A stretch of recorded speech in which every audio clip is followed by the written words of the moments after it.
objetivos específicos desse trabalho.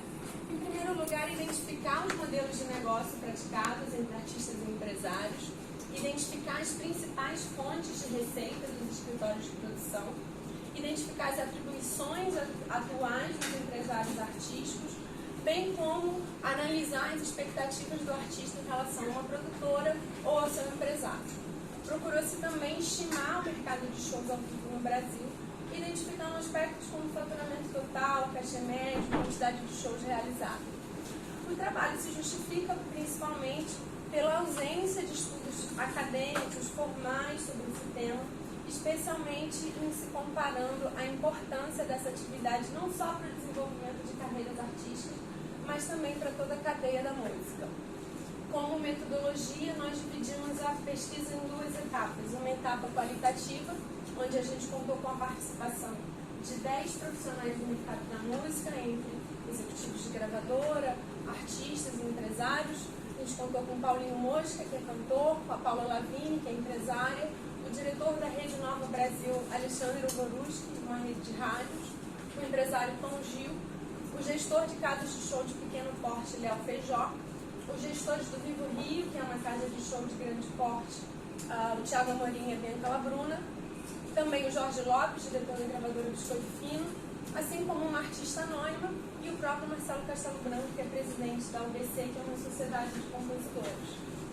Em outra etapa, na etapa quantitativa, a gente procurou identificar esses aspectos que foram estabelecidos nos objetivos através de uma pesquisa que foi enviada para 600 empresários da revista Show Business, que é uma revista que lista todos os artistas. Então, na verdade, não posso afirmar que eram empresários, mas eram os representantes desses artistas que receberam essa pesquisa. Tivemos um total de 100 respondentes, configurando uma margem de erro de 8,95%, num intervalo de confiança de 95%. Na outra etapa, a gente procurou entender a perspectiva dos artistas. E aí, nesse caso, o método utilizado foi o de bola de neve, conhecido como bola de neve, onde a gente seleciona as pessoas do nosso círculo que tem o perfil da pesquisa, ou seja, artistas. Tem um aqui, o Anderson, que participou e respondeu também, encaminhou para várias outras pessoas e assim a gente conseguiu atingir 100 respondentes. É uma coincidência que esses dois formulários tenham tido esse número de respostas redondo e igual, mas é apenas uma coincidência. No referencial teórico, a gente abordou as transformações do mercado da música. Em primeiro lugar, segundo o relatório do IFPI publicado em 2018, houve de fato uma migração do consumo físico para o digital. Hoje, 58% das receitas da indústria fonográfica estão concentradas no mercado digital. Ou seja, a música deixou de ser um produto que a gente adquire, tem a posse e usufrui, para ser um serviço que na prática a gente aluga e consome de acordo com a nossa demanda. Outra transformação foi a democratização da produção e da distribuição de escrita por Nakano e Leão, em artigo publicado em 2009. Eles propõem que essa democratização aconteceu em 4 etapas. Na primeira fase, existia uma integração vertical, ou seja, as gravadoras tinham o monopólio de todas as etapas de produção, desde a criação, produção, distribuição até a divulgação.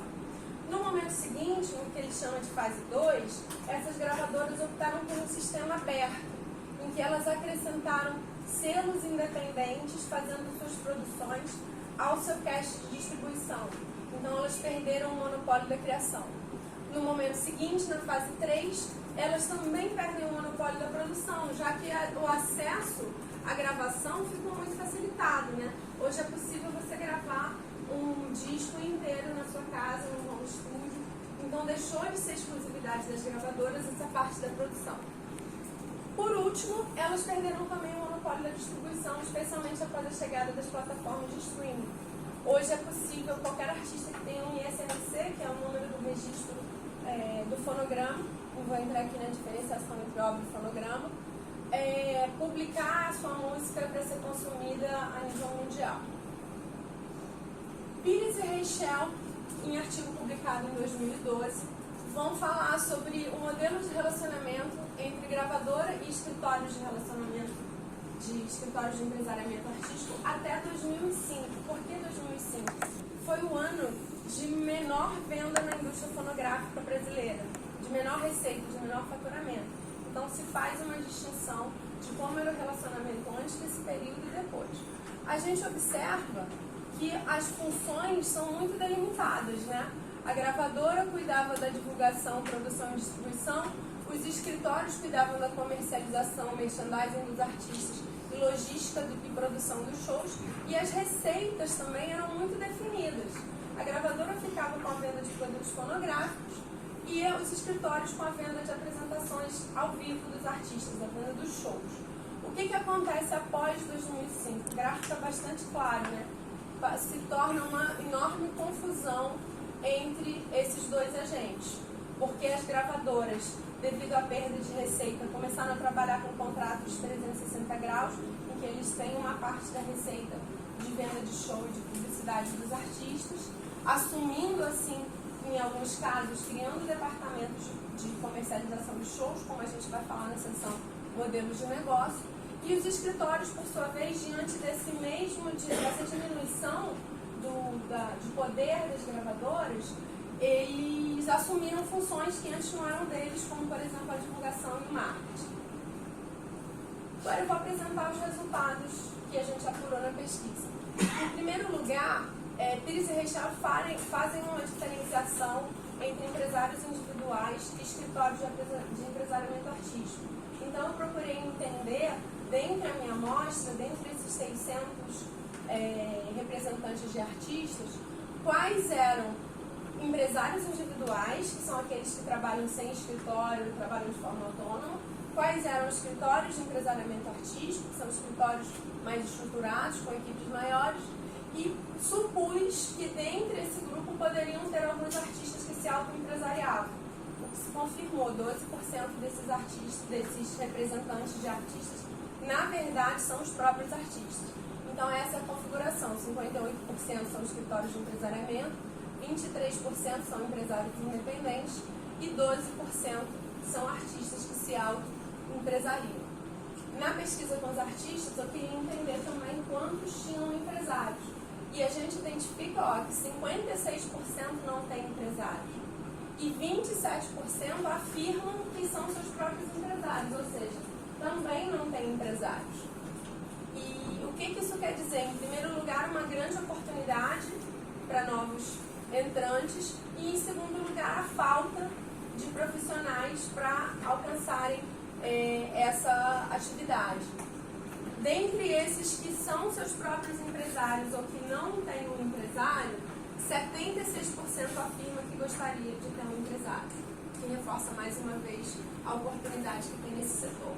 A artista anônima que participou da minha pesquisa, que atualmente está sendo empresário, ela afirma que tem que ter novos empresários, não tem empresários.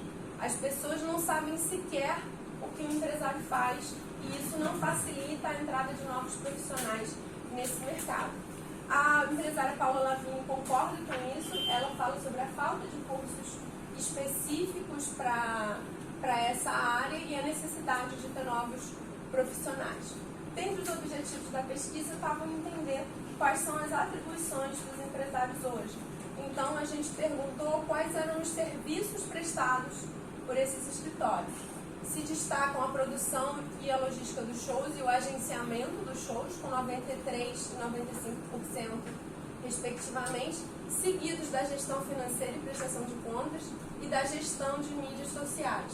Me chama a atenção nesse gráfico a quantidade, quase metade de escritórios que prestam assessoria em questões pessoais para o artista, que no meu ponto de vista pode significar uma falta de profissionalização nesse mercado.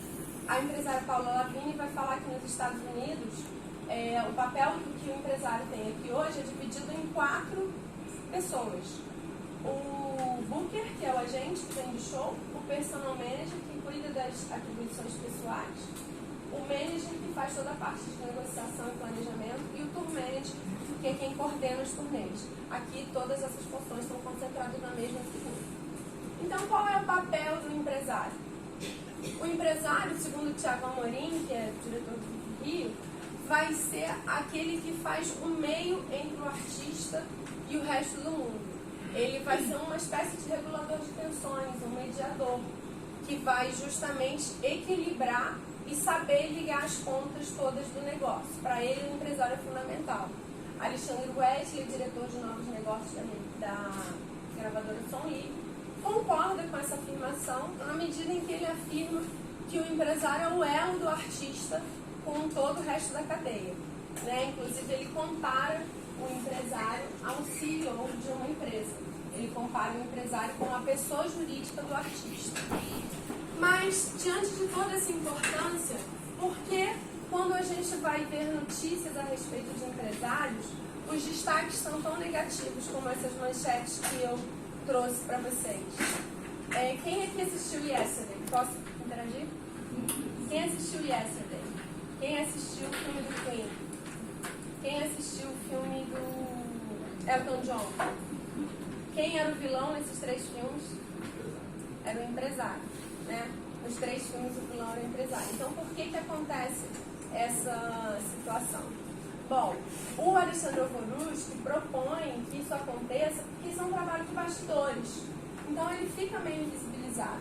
Porém, Midani e Mazzola, nas suas biografias, citam vários outros profissionais de bastidores, como executivos de gravadora, produtores musicais, mas não citam empresários. E eles também são profissionais de bastidores, né? O próprio Marcelo Castelo Branco, assim como o Thiago Amorim e a Bianca Labruna, disseram não compreender exatamente o porquê dessa situação, já que o empresário, ele de fato é tão importante. O Paulinho Mosca, na opinião dele, isso acontece por causa da existência de maus profissionais. Ele próprio teve uma experiência negativa com uma empresária que chegou a falsificar a assinatura dele, segundo ele, e ele justifica dessa forma. Quais são, então, as expectativas dos artistas quanto aos empresários? A gente vê que é uma concordância. Esse gráfico, as barras em vermelho representam a opinião dos empresários e as barras em azul representam as opiniões dos artistas. Ambos concordam que a capacidade de abrir novos mercados é a principal expectativa dos artistas com relação aos empresários. Mas aspectos como geração de receitas e prestação de contas transparentes, que são valorizados pelos empresários, não são tão valorizados pelos artistas. Então a gente tem uma diferença aí nessa percepção. Para a artista anônima que participou, são os empresários que estão preocupados com o dinheiro, enquanto que os empresários acreditam que são os artistas que estão preocupados com o dinheiro. Procuramos entender também se os artistas tinham contrato, se os empresários tinham contrato com seus artistas. 33% disseram que não. Minha primeira percepção era de que isso era mais um indicador da falta de profissionalismo no mercado. Porém, segundo Keyes, que é um estudioso dos contratos na área criativa, muito obrigada, professor João Figueiredo, por ter me apresentado a Keyes, ele vai afirmar que nesse contexto das indústrias criativas, existem os contratos de boa-fé baseados na reputação desses participantes, já que são círculos pequenos, não são grandes comunidades, né, são mercados bem fechados. Então, se alguém descumpre um contrato, essa pessoa vai ter a sua reputação afetada no mercado. As principais fontes de receita, tanto de escritórios de empresariamento ou empresários, quanto artistas, é a receita de shows ao vivo. Mas a gente observa que para os artistas é menor. Muitos têm sua principal fonte de receita, por exemplo, em aulas de música. Quando a gente compara os artistas que não têm empresário com os artistas que têm, essa diferença fica maior ainda. Os artistas que têm empresário têm 90% da sua receita vinda de venda de show, enquanto que os que não têm, esse percentual cai para 53%. 93% dos entrevistados acham importante a existência de uma associação que defenda os interesses do setor, porém, para Paula Lavigne é muito difícil essa reunião acontecer. Embora ela seja presidente de uma associação, que a associação procure saber que reúne muitos empresários, o objetivo deles é defender os interesses do artista, não discutir as necessidades desse segmento. O empresário Tom Gil é um mercado que só olha para o próprio umbigo, as pessoas não querem colaborar e compartilhar informações. Perfil educacional dos empresários é majoritariamente de pessoas que têm ensino superior e também, em segundo lugar, pessoas que têm pós-graduação, o que mostra a importância de uma preparação acadêmica para exercer essa atividade. Com relação à área de formação, a gente vê muito bem distribuído, né? São várias áreas distintas de formação que os empresários têm e que isso parece não influenciar na sua atuação. Tem uma ligeira predominância de profissionais do marketing, mas não apenas dele. E 3 em cada 4 empresários concordam com essa afirmação aqui, ó. Ser empresário foi algo que aconteceu por acaso na minha vida. Tive uma oportunidade e mergulhei de cabeça. Ou seja, só 25% dos empresários de fato se tornaram empresários a partir de um objetivo que tinha sido estabelecido profissionalmente, né? Ou seja, não é uma atividade que aparece para as pessoas quando elas estão iniciando a sua carreira profissional, e isso é algo que eu pessoalmente busco mudar nas minhas palestras em escola, em faculdade, sempre trazendo essa possibilidade profissional para os alunos. Com relação à mudança no papel do empresário, a Paula vai falar. Antigamente o empresário assinava um contrato com a gravadora e a gravadora fazia todo o marketing. O empresário não precisava se preocupar com mais nada além das suas atribuições já pré-definidas, né? Como a gente viu no diagrama de Pires e Rechal, a partir dessa transformação digital, esse quadro mudou, o mercado está mudando de novo, já preciso fazer um novo trabalho sobre a nova transformação, porque as gravadoras estão voltando a ganhar força, então a gente não sabe ainda como que isso vai se expressar em termos dessa configuração da relação com os empresários. Alguns números do mercado, que eram também objetivo do trabalho. Com relação à quantidade de shows, em 2017, na pesquisa piloto que norteou esse trabalho, eram 55 mil shows por ano. Já em 2019, esse número caiu para 40 mil, uma queda de 27%. A gente poderia avaliar que isso se deve à crise econômica, que se abateu no Brasil nesse período, e também ao recrudescimento das demandas de órgãos públicos com relação à contratação de artistas, inclusive por um momento bastante reativo em que parte da sociedade opta pela criminalização da cultura, pressionando esses órgãos públicos para não contratarem shows, já que eles são um tipo de contratante muito importante. A média mensal de shows por artistas que se autoempresariam é de 2,05, para artistas que têm um empresário independente é de 3,33 e para os que têm um escritório de empresariamento é 6,76. Isso pode indicar a importância do empresário na parte de fechar shows. Com relação ao faturamento, em 2017 eram 2 bilhões por ano, agora em 2019 caiu para 1,75 bilhão, uma queda de 15%. Uma das possibilidades, porque a gente viu que a queda da quantidade de shows foi muito maior do que a queda do faturamento, né? Foi o dobro. E uma das possibilidades que eu levanto para explicar isso é que talvez apenas os artistas de maior porte, de cachês mais altos, tenham conseguido manter suas agendas diante da crise. Por isso essa diferença entre quantidade de shows e faturamento. O faturamento mensal médio por artistas que se autoempresariam é de R$ 10.800. Aqueles que têm um empresário independente faturam R$ 33.300. E os que têm escritório de empresariamento faturam R$ 377 mil por mês, o que é 34 vezes mais do que os artistas que não têm empresário faturam. Então isso para mim é mais um dado que reforça a importância de você ter um empresário. O cachê médio apurado foi de R$ 42.887, indicando uma amostra bastante consistente com a realidade do mercado. Também procurou-se entender quais eram os modelos de negócio vigentes no mercado hoje. A gente identificou 5 modelos. O Primeiro, um modelo de sociedade no qual artistas e empresários compartilham investimentos e lucros na proporção que tiver sido acordada entre eles.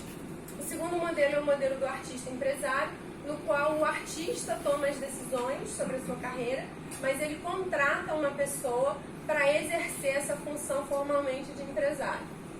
Temos também o modelo do empresário investidor. Lembram daquele quadrinho com as manchetes negativas?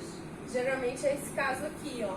Porque esse cara ele vai fazer um investimento alto no artista, ele vai ficar com um percentual maior e muitas vezes no momento em que o artista faz sucesso, ele passa a questionar esse percentual que foi previamente acordado. A gente também tem um modelo de agência, em que o empresário, na verdade, ele é responsável só pela gestão comercial, não cuida das outras atividades relacionadas ao planejamento de carreira e à produção executiva. E o modelo da gravadora empresária, que a gente falou um pouquinho, né, lá quando a gente estava abordando o referencial teórico, que é um modelo novo, é um modelo não consolidado.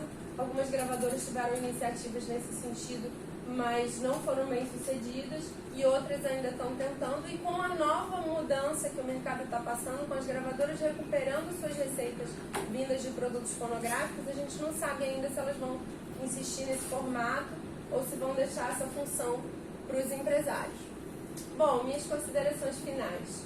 Entendo que o trabalho atingiu os objetivos propostos e que a gente conseguiu, de fato, identificar os modelos de negócio, a gente conseguiu mensurar o tamanho do mercado e os outros objetivos que foram estabelecidos como sugestão de trabalhos futuros. A gente recomenda uma pesquisa com consumidores de shows ao vivo para entender também o perfil desse consumidor. E eu estou muito feliz de apresentar esse trabalho para vocês. Foi bastante dedicação. E eu quero terminar com Guimarães Rosa. A vida é assim, esquenta, aperta e daí afrouxa. Sossega e depois desinquieta. O que ela quer da gente é coragem. Muito obrigada.